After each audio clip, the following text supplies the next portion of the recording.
Namaste. Namaste. Bueno, pues estamos aquí porque mañana Rafael representa en el Ballet la autobiografía de un yogi. Es un libro que llegó a mis manos hace muchos años por una cosa que me pasó, que os la voy a contar un poquito, porque yo lo que voy a hacer es introduciros a Yogananda y mañana, desde luego, Rafael seguro que lo cuenta mucho mejor que yo, pero yo os voy a contar mi relación con Yogananda. Bueno, el caso es que yo era muy joven, yo tenía unos 19, 20 años y yo, me dedicaba a la ciencia. Yo, aunque era muy joven, trabajaba en el Consejo Superior de Investigaciones Científicas, en el Centro de Biología Molecular, había publicado varios trabajos y yo era, religioso, no, o sea, no, me parecían todo supersticiones, todo lo que tuviera que ver con la religión y con estas cosas a mí me parecían supersticiones. Es decir, que yo estaba en ese marco mental y sigo siendo una persona muy lógica, muy racional, que no me gustan las supersticiones. Y en esto de la espiritualidad hay mucha superstición. Bueno, el caso es que en aquellos tiempos pues me enamoré profundamente de una chica que se llamaba Marimar. Yo vivía en Miraflores, si alguien de aquí conoce Madrid y Miraflores, frente a la Morcuera, en una casa frente a la Morcuera. Y bueno, pues este viernes esta chica Marimar venía a Miraflores, ella venía los fines de semana con sus padres. Miraflores es el típico pueblo donde se veranea allí en Madrid. Y entonces pues yo sabía que el viernes por la tarde estaría en el Pub Trifus, que se llamaba, ¿no? Y allá que fui yo, ¿no? Obviamente.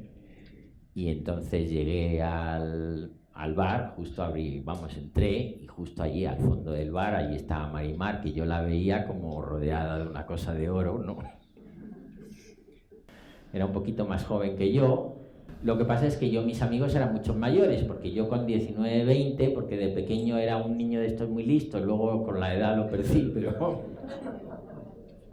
de pequeño corrí mucho con el bachiller y con los estudios y yo ya estaba en cuarto de medicina, mis amigos tenían 23, 24 años y yo tenía 19, 20. Y bueno, pues el caso es que llegué allí con toda mi disposición del mundo para entregar mi amor a Marimar, y Marimar literalmente me recibió con cajas destempladas, o sea, básicamente me dijo: mira, vete a tomar por viento fresco.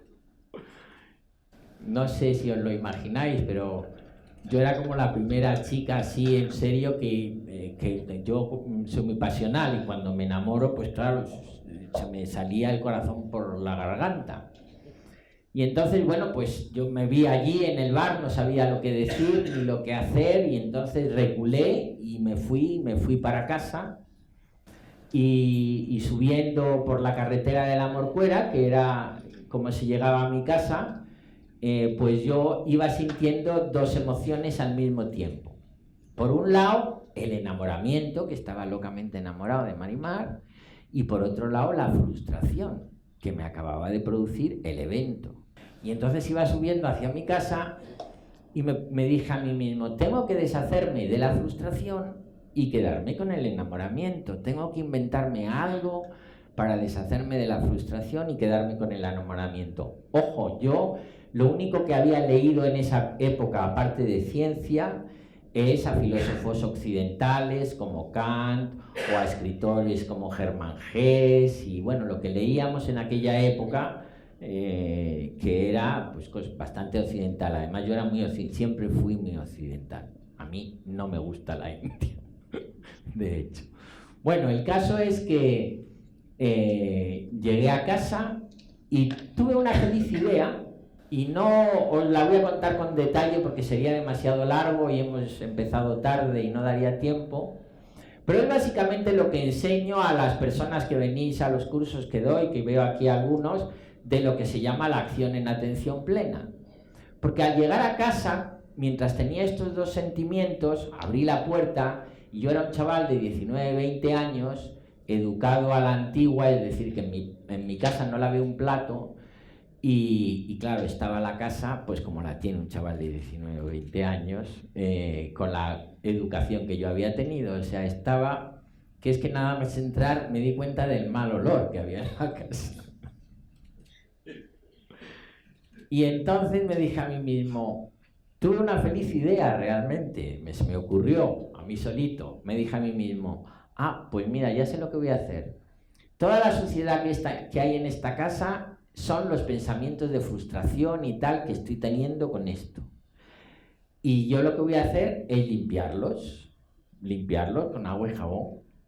Y contando la historia corta, me tiré limpiando la casa el viernes, luego dormí, todo el sábado dormí también y el domingo hasta tarde, esto era febrero, hasta las 7, 8 de la tarde, 9 de la tarde, que ya era de noche, una noche de febrero helada en Miraflores. Y lo que me pasó en todo este proceso de ir limpiando la casa, que realmente lo que hice fue una acción, es decir, empecé a disfrutar y empecé a fluir por la acción, es que limpié todos mis pensamientos frustrantes, realmente, y me quedé en paz conmigo mismo. Y entonces el domingo se me había olvidado hasta Marimar, o sea, se me había olvidado, pero seguía sintiéndome enamorado, es decir, el sentimiento del enamoramiento lo conservaba, pero el recuerdo de Marimar no, porque lo había limpiado, porque era... De hecho, no la volví a ver.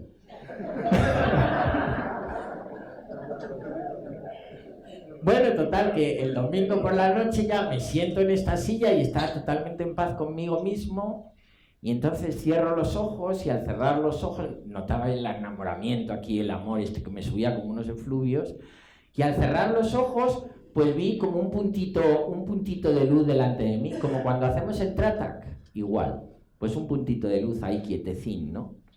Y me quedé así, como estaba sintiendo todo este amor y toda esta paz, y ese puntito, pues me quedé ahí, y me dije a mí mismo, uy, qué a gusto estoy, por Dios, o sea, estaba que no daba crédito. Y entonces me empecé a meter en un silencio y una paz cada vez mayor, cada vez mayor, y cada vez mayor, y cada vez mayor, y de repente lo que viví fue una especie de explosión, como si explotara en cada una de mis células, yo qué sé, como si en cada una de mis células de mi cuerpo 100.000 ángeles, imagínate, soplaran unas trompetas enormes, y lo que salía de las trompetas era como amor, era amor, y entonces me explotó todo, y entonces fue como si un cuerpo cayera sobre otro cuerpo, cayera sobre otro cuerpo, y yo poquito a poco, y de repente, literalmente yo y el universo éramos uno. Pero claro, yo ni había leído de esto antes ni nada, y entonces en ese momento que tuve esa experiencia me asusté, y entonces me pasó al revés, que como si un cuerpo saliera de otro, pum, y de repente me vi en la silla, y me dije a mí mismo, joder, ¿qué me ha pasado? Porque claro, no...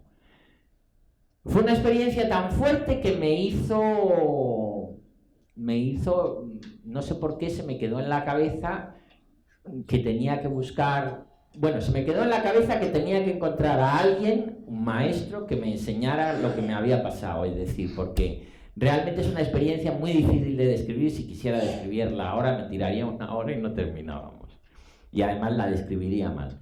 Pero bueno, el caso es que me quedé ahí y tenía la intuición de que tenía que encontrar un maestro oriental, y mira que yo ni había oído nada de yoga, sabía, como sabíamos en aquella época, que había Hare Krishnas y tal, pero me parecían una pandilla de desarrapados, ¿te quieres?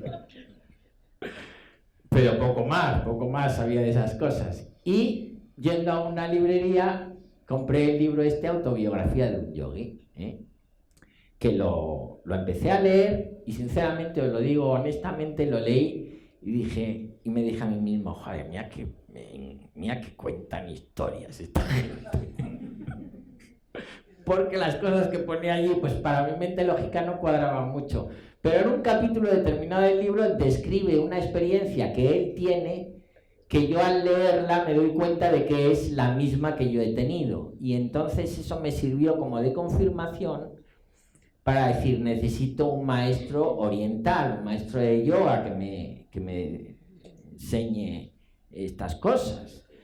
Y entonces me pongo a buscar maestros y paso por todos los maestros que estaban en aquella época en Madrid, Maharishi Mahesh, Maharaji, Rajneesh, que se llamaba Rajneesh entonces, Osho ahora, y a mí me parecían todos una pandilla de, bueno, o eran vegetarianos o eran no sé cuántos, a mí no me cuadraba ninguno. Y de hecho pasaron los meses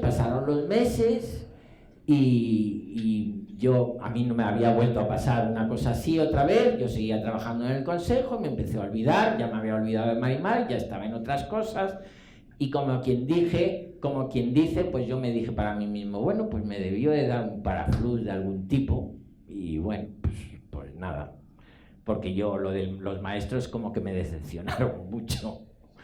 Y entonces, pues nada, y un día uno de allí del pueblo, precisamente donde vivía, me dijo, oye, pues que va a venir este maestro Guru Raj y que viene a Majadahonda y va a dar, como he oído que andabas buscando un maestro, digo, y fui allí y realmente conocí a mi maestro.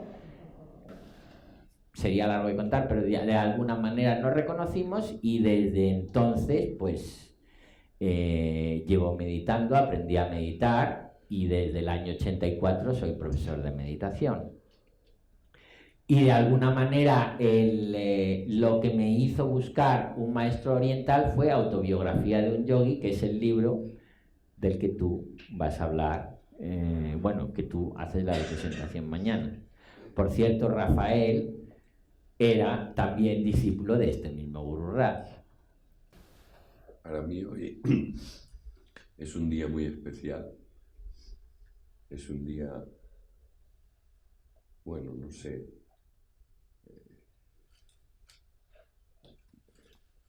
muy especial.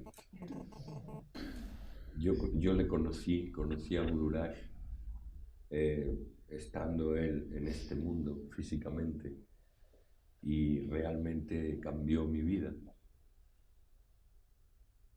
Yo no tenía 17 años como él, ni estaba enamorado de Marimar, pero me había dejado Margarita.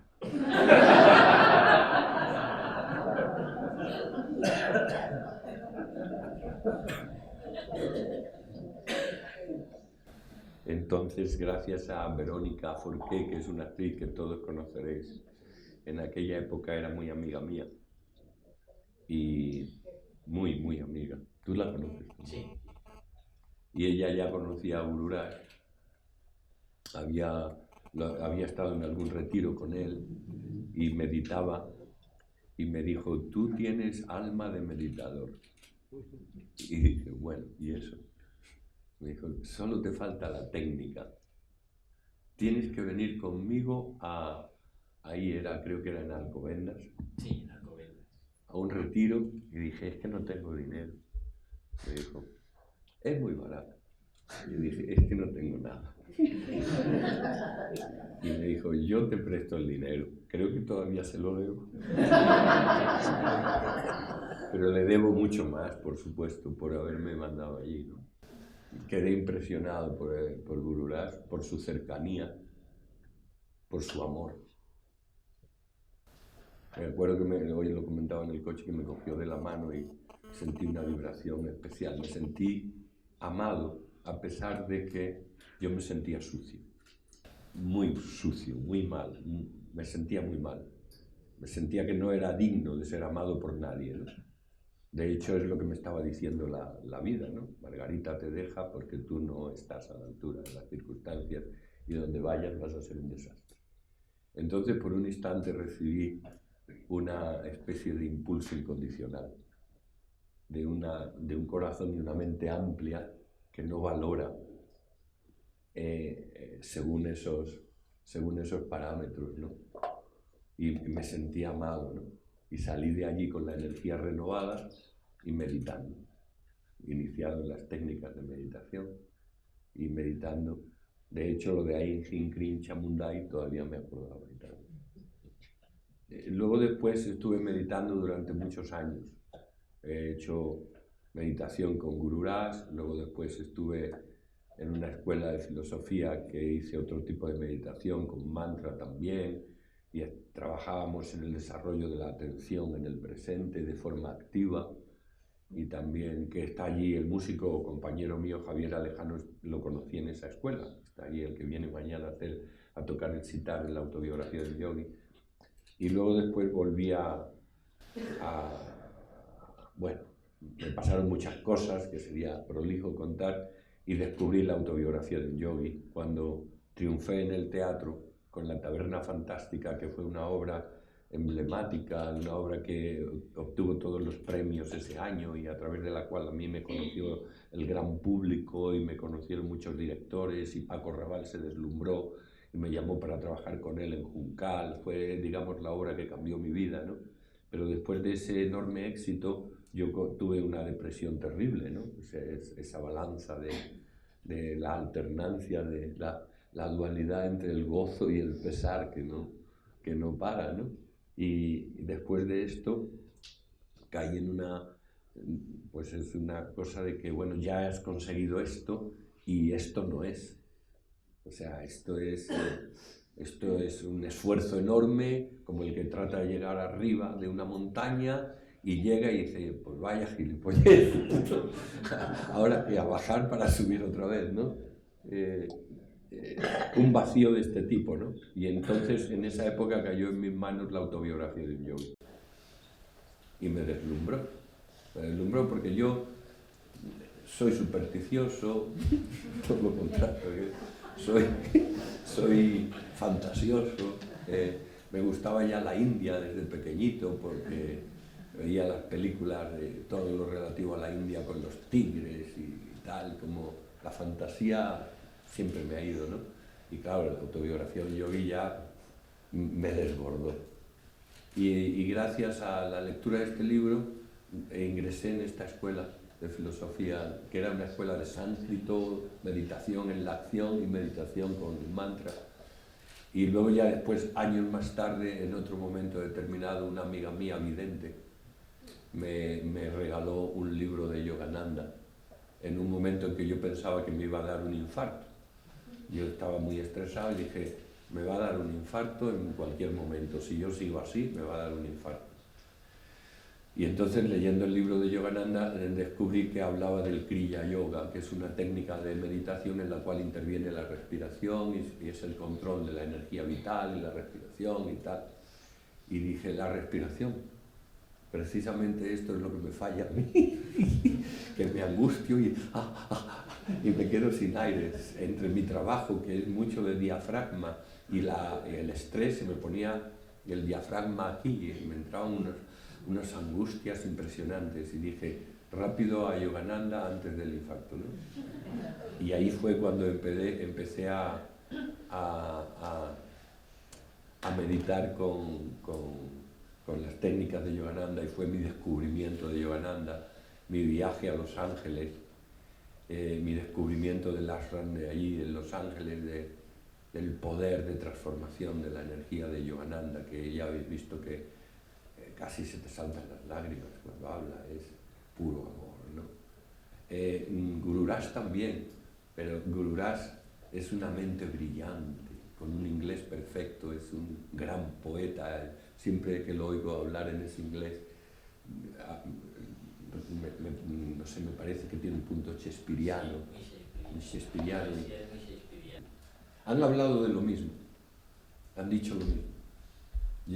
Yogananda lo ha dicho de una forma, con un lenguaje determinado, y Guru Ras lo ha dicho con otro lenguaje. Guru Ras vino aquí ya años más tarde, vino en los años 70 y algo. 76, que fue cuando yo le conocí también, en el 76. Y Yogananda llegó a Occidente en los años 20. Y antes vino Vivekananda y dio unas conferencias y se fue. Y bueno, yo voy a terminar mi disertación porque mañana tengo tiempo de explayarme en el espectáculo, os deseo a todos los que estáis aquí felicidad y éxito en la vida y en el camino de la meditación, que ya los que practicáis sabéis que es verdaderamente una ayuda enorme. Y voy a terminar con una cosa maravillosa, que es el cruce entre estos dos maestros, la línea de confluencia, que por eso hoy, el día de hoy, me parece mágico, ¿no? Un día que es un regalo en mi vida. Hoy, yo empecé a meditar con Guru Raj, pero si no hubiera venido Guru Raj antes que Yogananda, no podría haber recibido la técnica de Yogananda, porque Guru Raj, como tú dices, plantó la semilla. Y de eso habla también la autobiografía de un yogi, como termina el espectáculo mañana. Es que hay una anécdota, que cuando estaba Yogananda ya en Los Ángeles, el día 24 de diciembre del año de 1936, noche de Navidad, está repartiendo regalos a los discípulos suyos, americanos ya, y a uno de ellos le da un paquete que contiene una copa de plata. Y este discípulo, que se llamaba Dickinson, abre el paquete y dice: la copa de plata, asombrado, ¿no? Entonces este Dickinson, cuando tuvo 4 o 5 años, este hombre, cuando era un niño, lo tiraron a un estanque y estaba a punto de ahogarse, y otros chicos lo sacaron doblando la rama de un árbol, total, que pudieron sacar al chaval, y menos mal no se murió ahogado. Y cuando este chaval ya tiene 17 años, 12 años después de este episodio del estanque y tal, va con su madre por una calle de Chicago y ve una cara de un hombre que está al lado caminando, ve a un hombre y le dice: mami, este es el hombre que yo vi, esta es la cara que yo vi cuando me estaba ahogando, que me sonreía, y que los niños en ese momento me sacaron. Ay, sí, hijo. Bueno, siguen a ese hombre, entran en un edificio, el hombre iba a dar una conferencia, y ese hombre era Vivekananda, que estaba allí en Chicago en el Congreso de las Religiones, que fue en el año de 1895, 96, cuando este chico tenía 17 años ya. Y entonces ellos no tenían nada que ver con el Congreso, solo que vio la cara, le siguió y llegó a la sala de conferencias. Esperaron con su madre en la última fila que terminara la conferencia. Cuando Vivekananda terminó su disertación y las preguntas y tal, la gente se iba, se acercaron a Vivekananda, el chico y su madre, y Vivekananda le sonrió. Dice él que con la misma expresión que lo vio cuando tenía 5 años, le dijo: muchacho, hay que tener cuidado con el agua. Pero yo no soy tu maestro. Él vendrá más tarde. De momento, como si dijera, de momento yo te lo anuncio. Se me pone hasta el pelo de punta, ¿no? Porque algo así me pasó a mí con Guru Raj, ¿no? Él vendrá cuando tú puedas estar preparado para recibir lo que Él te va a dar. Él, que me va a dar, te dará una copa de plata. Y entonces todo esto se lo contó Dickinson a Yogananda el mismo día que Yogananda le regaló la copa de plata. Le dijo: y hasta este momento, como pasaban los años y yo ya llevaba con este año y no me la daba, no había copa de plata, yo había pensado que era una expresión puramente simbólica, como los maestros hablan de una forma metafórica y tal, pensé, pero al ver hoy la copa, literalmente la copa, el objeto, me he quedado completamente deslumbrado y he visto la luz. Entonces, para terminar, la copa de plata, yo digo en la obra que es el grial, que viene siempre del oriente, un nuevo amanecer y todo esto. Bueno, la copa de plata es para mí la técnica de meditación, el instrumento que puede recoger el fluir, el vino sagrado, el fluido de la conciencia, esa energía que mueve la mano, la fuerza del Padre. Nosotros somos la copa. La copa y el vino somos uno, dice el buen bebedor. Entonces, con esto quería terminar invitándoos a todos a beber de la copa de plata.